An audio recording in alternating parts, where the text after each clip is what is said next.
Hi! Ako nga pala si Elora Españo at ako ang gumanap na Teresa sa pelikulang Her Locket. So, unang tanong, ano ang role ko at relationship sa character ni Miss Rebecca?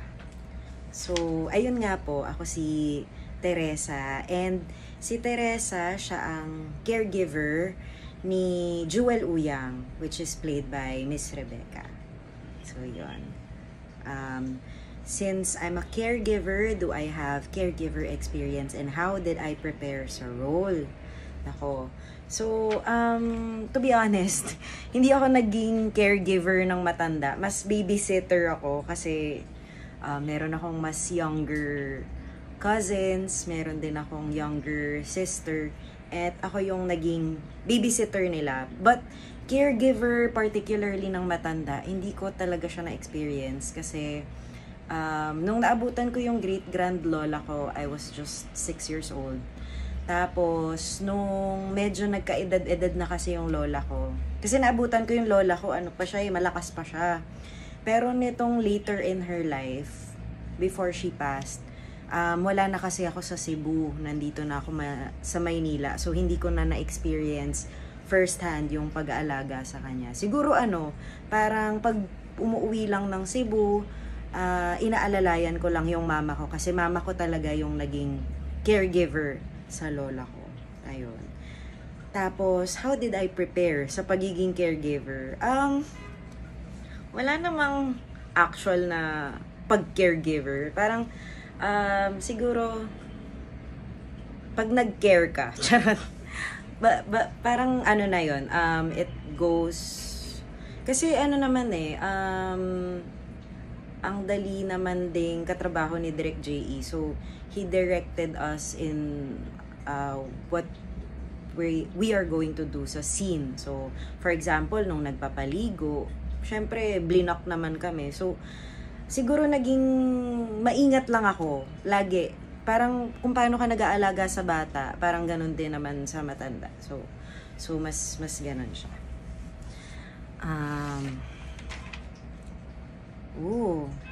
Yung slapping scene na yan. So, to be honest, nagkaroon kami ng maraming takes dun sa sampala namin ni Miss Rebecca. Oh my God, spoiler alert. But yes, medyo marami siyang takes kasi nagkaroon ng, una sa lahat, nag-aalangan ako kasi feeling ko ang fragile ni Miss Rebecca. Tapos, nag-alangan din siya kasi may mga scenes na halatang ina-anticipate niya yung sampal. So, ang ginawa ni Direk J.E., sabi niya, okay, sige, walang sampalan. Sinabi niya walang sampalan. Tapos mamaya-maya, lumapit siya sa akin at bumulong. Sabi niya, sampalin mo, totohanin mo. Tapos parang ako, totoo po ba, Direk? Wait lang, kinakabahan ako. Baka hindi ako sumahod kasi si Miss Rebecca mismo, siya yung producer. Baka mamaya, hindi ako pasahurin. Pero, sige, para hindi na tayo paulit-ulit.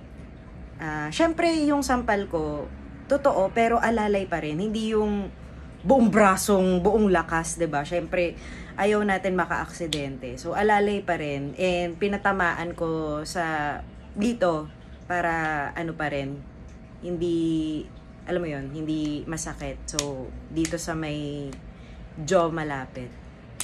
So, ganon. Tas ito lang. So, mas tapik siya rather than full force. So, nung ginawa namin, dinagulat, shoot na, 'di ba? So, ginawa ko na. Sinampal ko na talaga siya. Tapos, nagulat si Miss Rebecca. Lumakas yung sampal niya sa akin. So, nakalog yung utak ko ng very light. Tapos, okay, another sampal.